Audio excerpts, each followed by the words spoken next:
for esports. But yeah, the Yuumi, the Lulu, and the Soraka was a little bit different. But they go for the Kaiser. We're seeing that Kaiser ban come, Kaiser pick, sorry, come out once again for the second time today. It was banned in the first match, played in the second, and now we're getting it played once again in the third. We'll see if MohLIEVERS can have more success with Kai'Sa in this match than Styles was able to get in there. Oh, a Seraphine lock-in. Oh, this is exciting. Is that meta? Or is that a thing that this team does? Or, you know what? We're getting some updates from Pierce in our chat. Apparently, Boba lovers played Yuumi in both their wins last week. So that just might be a playstyle that they're very comfortable with around enchanters. Yeah, possibly. Very much possibly so. I mean, Yuumi, especially if they got the Yuumi with the Kaiser as well, that'd be a great little combination going on there. But the Seraphine, I'll be interested to see if that's actually going to be support Seraphine or if the APC Seraphine has made its way over the waters from EU to NA. Will be very interesting. We've seen quite a few players play the Seraphine very well. There we go. The Orn comes out to play. The prayers have been answered. The call of the Forge God has been sounded, and Orn is on the Rift. I'm so excited. I'm so hyped. And we have a sign on the other side. Okay.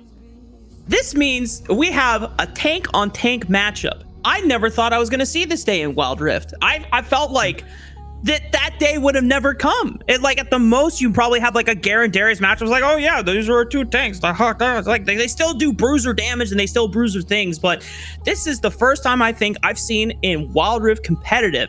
I haven't seen every single game, by the way. So, you know, but from my history, this is the first time I've seen a legitimate tank versus tank in the Baron lane. That is groundbreaking, Blam.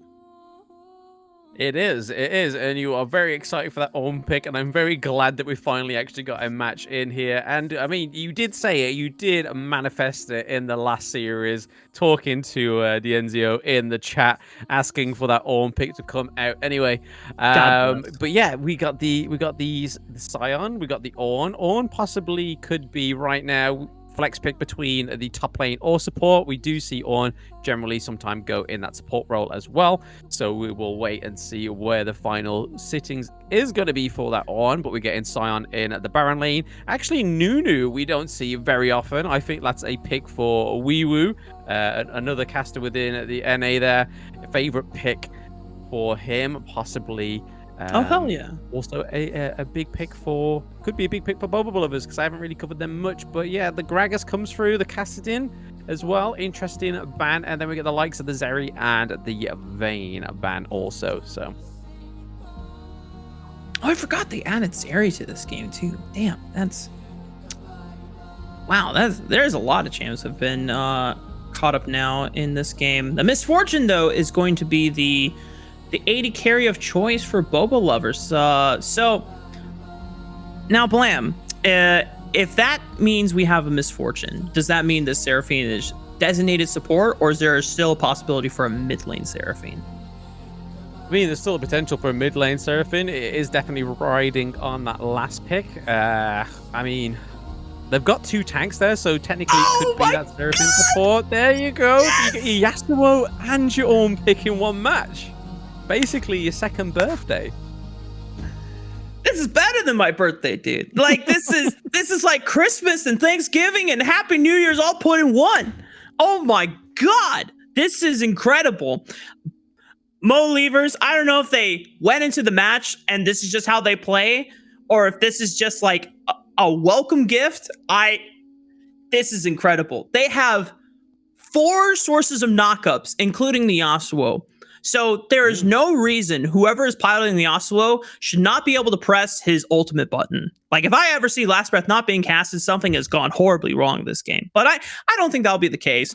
And for the last lock-in, we get the Vladimir. And I've been hearing rumblings about how powerful and how insanely terrifying this champion can be after a couple items. Yeah, he recently got a nerf in the previous patch 4.3c, but he's still generally, Probably if you are very good with the champion, yeah, it was deserved, but he still definitely has potential. I mean, I've played against him quite a few times in ranked, not really seen him much in competitive, but he definitely still has potential. I don't think the nerf really stopped him too much.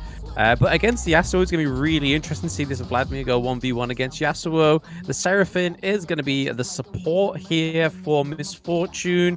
But yeah, there's a lot of EP output on the side of Boba. They've got at least 3 out of 5 there. And then on the side of MohLIEVERS, the only real AP they could possibly get there is the Kaiser. Does mean that the damage profile is pretty balanced for MohLIEVERS, whereas, as you already called out, since it's a lot of magic damage coming through from Boba lovers, I imagine that Mertreads, or maybe not Mertreads, but some type of magic resist item is going to be the way to go after getting core items unlocked for the side of MohLIEVERS, if it is an even game. Of course, if there's a snowball happening, you probably won't care that much. You just kind of, mollywop them with the wallet diff, and then you just call it a day afterwards. But man, we're on the Rift. We even have a Lee Sin game, which Filet-O-Fish Pierce has also informed me is Tony the Jungle, which I remember that name as well. So this is it's so nice seeing old faces in new places. That was not intentional, but it just kind of happened in the moment of the rhyme scheme. So, here we are. Lamb, this is a good freaking day, man. I'm happy to be here. I'm glad you're enjoying it. It's also a nostalgia trip, but it's also nice to know that these players have stuck around even through, obviously, Riot's decision to not continue with the support as much as they did. But like you said as well, in our previous intermission, the grassroots movements is kind of what's needed to sort of big this up off the ground. And there's definitely the hype there. There's definitely the demand there for it, as we all love this game. But yeah, I'm really interested to see what these teams can do with these team comps. Luckily, that Honeydew Fruit was actually already dropped there for Vladimir, or it could have been an easy first blood here for MohLIEVERS in that mid lane. Oh, he's still going for it. He's still committing. We're missing it out. Oh, nicely done. We actually see Celestial outplay. And Cosmic having a mid lane. Yeah, I think Cosmic had a Icarus moment where he just flew a little too close to the sun on that one in between two towers. And even though Ken was not in a position to help, the Cosmic just underestimating how much damage Celestial was able to get out. Both summoner spells were burned, and I think probably what happened is once the Ghost was popped, the movement speed was too much for Cosmic to keep up with, and he did not want to commit the flash to get the first blood. Just wanted to maintain that summoner spell advantage. But that is an extra bit of gold going into Vladimir's pocket, as now Ken, he has opportunity to go looking on the dragon side of the map, but Cosmic taking this time to bully him out, and that will protect the spot lane from a potential dive. Definitely. We see that the support and the ADC both go for first strike ruin down in that bot lane as well, which is extremely interesting for the Seraphine here. Not your particular ruin for a support pick, but I'm sure Boba lovers will make this work. Nunu engage is massive. Hitman goes down to Nunu as well. So Boba lovers actually getting a little bit of leeway here. Yeah, both summoner spells off of Nevermind to make it happen, but they did get Dienzio's summoner spells engaged as another dive. They're able to get the kill on Dienzio, but Filet-O-Fish is here with the answer, already using the Dragon's Rage to get massive damage. Cosmic Skull is here to back him up as well. Last Breath is still available, but no knockups ready, forcing Ken's flash as he gets out. Do you feel like those first 3 kills that Boba Lover got was a little bit of a warming gift here for MohLIEVERS, because we just saw the savageness of Lee Sin and Yasuo just go down into that dual lane and get a 2 kills easily back up for themselves. It seems that way to be anyway. Yeah, I mean, it just goes to show that we're in for a spicy game 1 where neither team is really running away with the lead.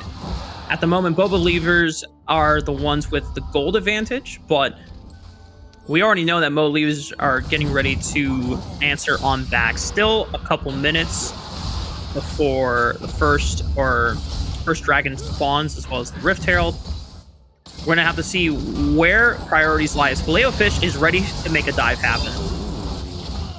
Okay, yep, he's in there. He takes out the Seraphine. Misfortune is on a 3v1. She gets the AWP and kills the Alistair.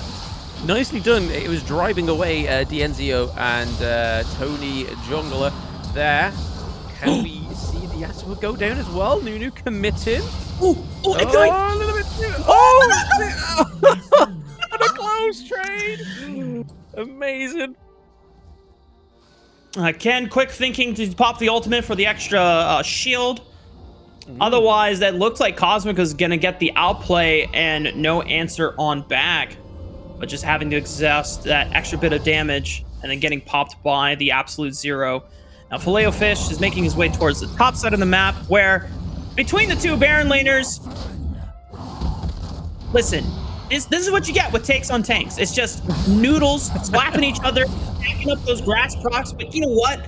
Once these guys are unleashed from the shackles of the island of Baron Lane, we get to see them fight in 5-on-5s. That's when things are gonna get super damn exciting. Oh, wait a minute. All in. Oh, the damage. Here we go. Oh, barrier. He goes in with the flame breath. Yeah. And the turret gets him.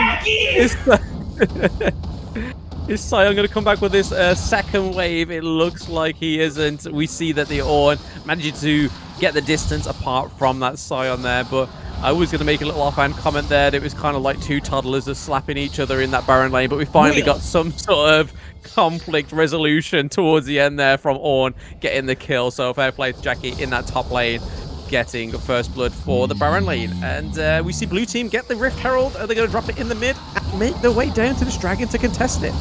Oh, nice Seraphine ulti engaged, though. Never mind, has put Dienzio in a bad spot. He doesn't want to be able to follow up the damage, and Ken is now chasing him down. Dienzio, quick killer instinct for the shield, the absolute zero for the slow. Ken finally gets it. Just the last bit of damage on the back end. Unfortunately for Dienzio, still goes down. The dragon being picked up by the side of Boba Lovers in exchange for that Rift Herald play. They already used it to crash mid lane, maybe looking for Born. Yeah, definitely. They managed to get to that second tier turret for Shelly there. So Shelly going the whole distance to get into that second tier turret. Fair play to MohLIEVERS. Still behind 1 kill, but they are definitely catching up in that goal. They are literally 100, if not just a K. I think it's just about 800 gold difference there that they've got, but it is slowly creeping out of their control. And I think that's something Boba Lovers has currently got, but they need to hold on to it. They need to make it a little bit bigger. We see that Cosmic going in onto Celestial here. Nice Sanguine Pool. Oh, the flash! Oh, it's doing enough damage! Oh, and Cosmic has overextended himself, Blam. Oh, this is tragic. Unlucky. Unlucky there. I felt like that was a bit of a bait for the Vladimir there. And it definitely fell through. The Lee Sin coming in here as well. Nice ult in the bush, but it's not going to be enough. The Seraphine goes down already. We see Alistair with the Lee Sin, with the Kaiser going to 3v1 under the turret here. But now Vladimir is back to save the Nunu. Oh, Jackie, don't do him like that again. Oh, Fim is getting close to being popped once again, already forced to burn. The trade of combat summoner spells, man, I love that both of the Baron lane tanks took combat summoner spells. I mean, you had that luxury in Wild Rift since teleport is not a summoner spell. I'm so league pilled at the moment, and just seeing Ornn and Sion with like ignite exhaust is just probably one of the more exciting things I've seen in a while. So, but the catch up on that bottom side of the map, you saw that Ken, knowing the collapse was happening, tried to go for that preemptive absolute zero. Great minds think alike. Unfortunately, Filet-O-Fish, also in that same wave, instantly dashes in with a safeguard, interrupts him with the Dragon's Rage.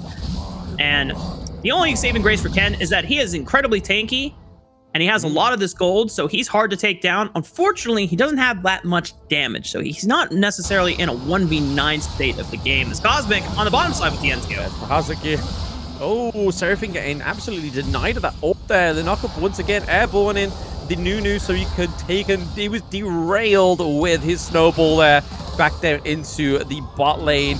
Vladimir and Nunu currently looking at a 3v2 situation. They are trying their best to keep it alive, but that Kaiser damage is hitting different onto the Nunu currently, and we see the stun as well. But gotta be careful about that Vladimir, though. Yeah, he's just literally taking health. And Filet-O-Fish now wants to tango with him in the jungle, but the Seraphine is there, and the Encore wraps him on up. Filet just might be caught out here, going down to Celestial. Wind Wall is not going to save him this time around.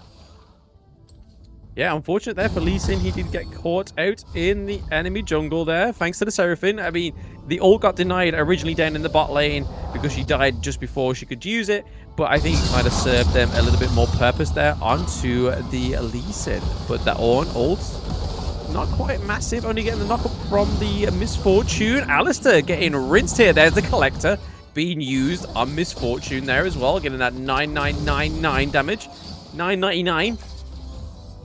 Good old Finishing Collector. Off that tank. The day I found out the Collector got added to Wild Rift, I was like, oh man. Assassins, and if there's any marksman champion that can abuse it well, are just gonna run amok, because this item, when you're snowballed and you already have this kind of a lead, it just feels so oppressive. Because then you, the long range you have capabilities on Misfortune, you can just completely deny someone from being able to set up for a play, which is exactly what they're doing right now. Misfortune ult ready on the deck as they're setting up for this dragon and just waiting with patience in this river. Yeah, patience is key here, but we saw that Ornn definitely predicted that they were in that bush, but Ornn gets taken out there, so Jackie down already early into the team fight interaction. They are at a handicap now, but we have the Lee Sin and the Yasuo in there. They're focusing. Oh, Ken taken out. Cosmic there. Dienzio goes down to the Misfortune also. That's a massive trade there for Boba Lovers. Can they get the Infernal Drake as well? I don't think Filet-O-Fish is going to be tangoing with the Smite Steal at all. You are not only just playing a 50-50, it's against the Nunu, so it never really does feel like a true 50-50 in the first place. I don't remember how much true damage you get on max strength with Consume and Wild Rift version, but between Smite so it's hard. It's hard to make that happen in the first place, and you're already seeing just really intelligent and incredible ways of setting up from Boba Lovers, where they're getting to the river first, they're setting up vision control, and then it forces even the tankiest members of MohLIEVERS to face check. And unfortunately for Jackie, even though he is a big beefy Ornn, he still could not withstand all 5 members blowing their entire load onto that riverside, and it just made it super hard for the rest of MohLIEVERS to find a second engage. Yep, we see that the Scion managed to keep that Baron Lane turret alive. Have we got? Yes, we have got equal turrets there, so both teams even Stevens in the turret game. They both have a bit of skin within that. Once again, back to the slap and tickle in the Baron Lane from the Ornn and the Scion at the moment. But in fact, I'm really surprised at Boba Lovers. Like I said, I didn't cover them much within the qualifiers due to being tied up with Rift Legends in the EU. But I'm really excited. I'm really hopeful for them. They seem to be doing okay in this match. They are ahead in gold, ahead in kills, and they have 2 dragons. If they get a 3rd, it could be troublesome for MohLIEVERS. Yeah. The gold disparity is not super high, so it's not like MohLIEVERS are out of the game, but as you called it, both of the dragons powerful buffs on the side of Boba Lovers, and it seems like their objective setup has been really clean both times. So this just goes to show that MohLIEVERS, they're going to have to really not only just dig deep, but also they're going to have to tighten things up in terms of execution, because I got super hype off the Filet-O-Fish kick into Cosmic's first wombo, but you just saw that the damage required to really cut through the front line is just not there at the moment. Dienzio has been put far behind after the early game, as maybe disengage. That's a lot of damage. A lot of damage, but both Seraphine's ult and Misfortune's ult have been exhausted there. Lee Sin is still alive. Pretty much all of MohLIEVERS are still alive here. It could still be a massive interaction for MohLIEVERS. This could be the tipping point for them.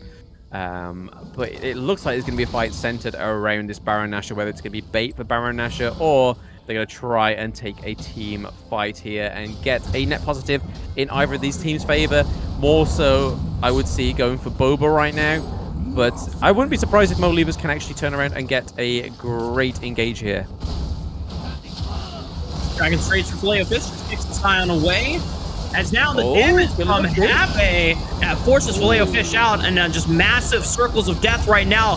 Misfortune Ultimate cutting through the ranks of all of MohLIEVERS. Huge knockup, the huge engage, the encore is just massive, and it's a nice response with the call of the Forge God. But oh my. Wow. That was insane from Boba lovers. You just saw all the CC stacking on top of each other. Yeah, massive engage from that Scion knockup there. We saw pretty much everything come through.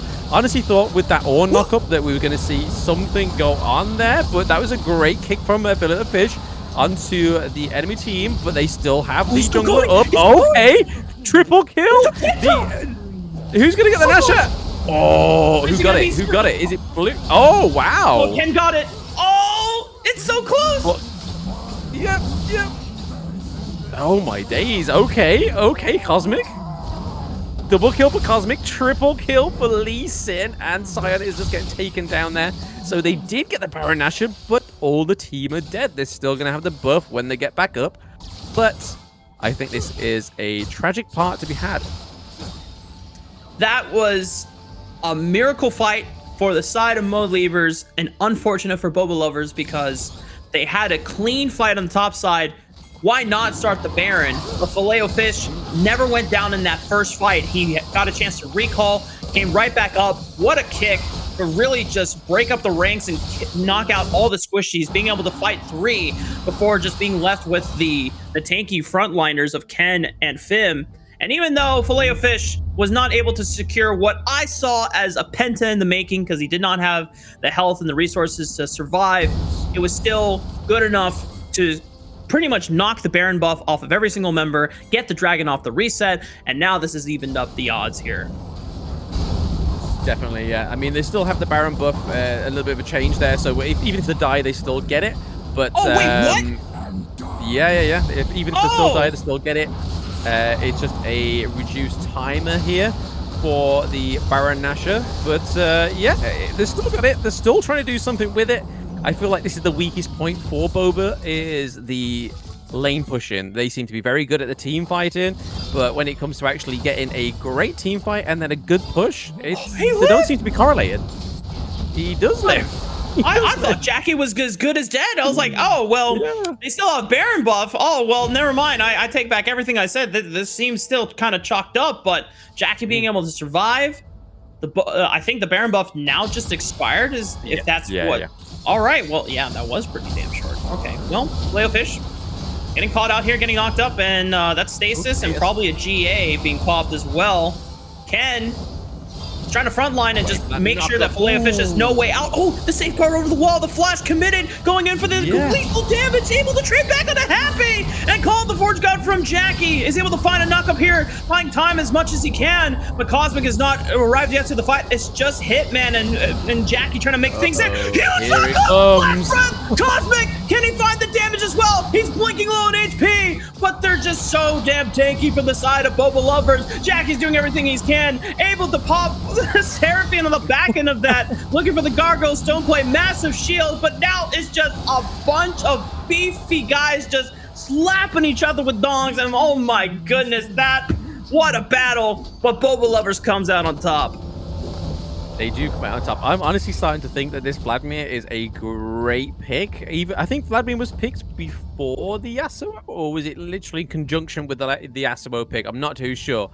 But honestly, it looks like this is the pick that kind of really negates the Yasuo's potential, because as he was going into these team fights, we were thinking, yo, obviously the Alistair with a knock-up, then the Yasuo was coming in. I honestly thought that could have been like a really good like triple kill there for Cosmic, but because of that Sanguine Pool, being able to just literally be negated from any of that damage for the Vladimir, it really helps those team fights. Yeah, I don't want to mess with the Vladimir late game, and unfortunately for MohLIEVERS, they're going to have to face that reality pretty much in every single fight going forward. Now that we're almost 20 minutes into the game, Elder is live for the taking. And I imagine that MohLIEVERS want to find a pick. They don't want to just go for the 5-on-5, but they're not going to be given that chance. Yeah, no, they're definitely trying to deny it on all fronts here, Boba Lovers, because I think the 5v5 may be the part where MohLIEVERS could probably come out rocking there, but yeah, it's a hard one. I mean, it doesn't look like on the side of Yasuo, he's not really taking the AP from Seraphine and the Vladimir that seriously, because he's got no magic resistance. Not even the tenacity boots have come through here. We've got no MR on the Yasuo. He's clearly just sort of like, you know what, we'll work around it, but it's not quite working. That massive misfortune ult in the distance from the bush as well. That's Alistair down, that's Lee Sin down, that's Cosmic down, that's double kill for Misfortune. And is that the dragon as well? They get the Elder Dragon as well. What a fight here for Boba. Now, Boba was just able to defuse most of the engage tools that MohLIEVERS threw out. But I have to say, there's a couple ultimates that were not used in that fight. Cosmic and Tony. Guys, I don't know what happened there, but it looked like Cosmic was not confident on Jackie's engage, and Filet of Fish did not just get a chance to look for the kick, and yeah, that should be game. Boba was taking it. Wow. We didn't think Damn, Boba Lovers that, but, just what a stomp. I mean, it was even for a bit, and it was very competitive back and forth, but Boba Lovers, you have to give them so much credit for how well they played. Being able to snowball the Seraphine Misfortune lane on the bottom side of the map. I mean, yeah, actually, you know, Blam, it's my favorite time of the broadcast where we get a third opinion and one that had a very keen eye throughout the entire game. Pierce, what happened, bro?